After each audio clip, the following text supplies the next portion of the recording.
កាលពីថ្ងៃអាទិត្យខំគូសាខ្ញុំបានយកទៀនវស្សានិងតាយទៀនទៅប្រគេនព្រះសង្ឃសម្រាប់រដូវកាលចូលវស្សានៅខាងមុខយើងនៅវត្តពោធិវត្តហៅវត្ត7នៅសុខសេដ្ឋរខេត្តកំពង់ចាម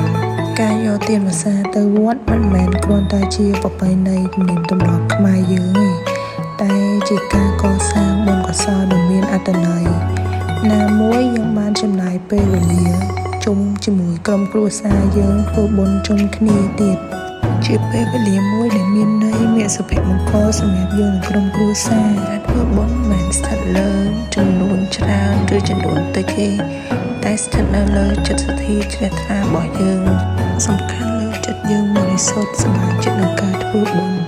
មិនប្រកាសដល់យើងធ្វើច្រើនបានបុណ្យច្រើនធ្វើតិចបានបុណ្យតិចទេក្នុងឱកាសនេះដែរសូមឧទ្ទិសកុសលផលបុណ្យជូនដល់ញាតិសន្តានជីដូនជីតា